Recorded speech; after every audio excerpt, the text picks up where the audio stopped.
प्यारे दोस्तों, प्रस्तुत है मेरे द्वारा लिखी गई एक छोटी सी कहानी जो जनता और राजनेताओं के बीच के अजीबोगरीब प्यार को बयान करती है। कहानी का शीर्षक है प्यार के बदले प्यार। चुनाव के कोई 10 दिन रह गए थे। नेताजी ने नॉमिनेशन के पर्चे भरे और उसके अगले ही दिन से प्रचार की तैयारी में नींद चैन बेच कर लग गए। क्योंकि चुनाव के समय नेताजी सिर्फ नींद और चैन ही बेच सकते हैं, बाकी बेचने का काम तो चुनाव के बाद होता ही रहता है। नेताजी ने कई पोज में तस्वीरें खिंचवाई और फिर उन तस्वीरों को उनके चुनाव चिन्ह और वोटिंग मशीन की तस्वीर के साथ सजाकर लाखों पर्चे छापे गए। कुछ पर्चे गली मोहल्लों की दीवारों पर, कुछ बिजली के खंभों पर और कुछ गाड़ियों के आगे और पीछे चिपकाए गए। और इन पर्चों के साथ ही साथ नेताजी के द्वारा किए गए वायदों की एक फहरिस्त भी लगाए गए।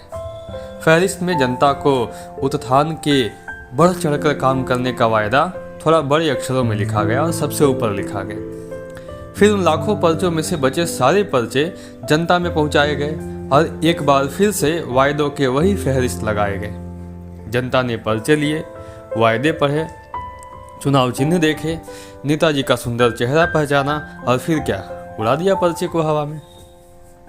पर्चा थोड़ी देर हवा में उड़ा, फिर जमीन पर बिखर गया। नेताजी का चेहरा, उनका चुनाव चिन्ह और उनके सारे वायदे लोगों के पैरों तले रौंदे जाने लगे। कुछ पर्चों से चूल्हे जलाए गए, कुछ से छोटे बच्चों के मल उठाए गए, तो कुछ परचून की दुकान पर सामान लपेटकर एक जगह से दूसरी जगह पहुंचाए भी गए। और इसी तरह से अगले 10 दिनों तक नेताजी के पर्चे म्यूनिसिपैलिटी के द्वारा कचरे में उठाए गए। और फिर 10वें दिन चुनाव हुए और वही नेताजी जिनकी तस्वीर जनता के द्वारा रौंदी गई थी, भाग्यवश जीत गई। और 10 दिनों तक नेताजी को पैरों तले रौंदने वाली जनता हमेशा के लिए हार गई। और फिर नेताजी ने अपने कहे अनुसार अपने सारे वायदे पूरे किए और जनता के पतन के लिए ईमान बेच कर लग गए। जनता ने जो प्यार नेताजी को तस्वीर के साथ दिया था, वो भी सिर्फ 10 दिनों में नेताजी ने उस प्यार को सूद समेत अगले 5 सालों तक जनता को लौटाते रहे।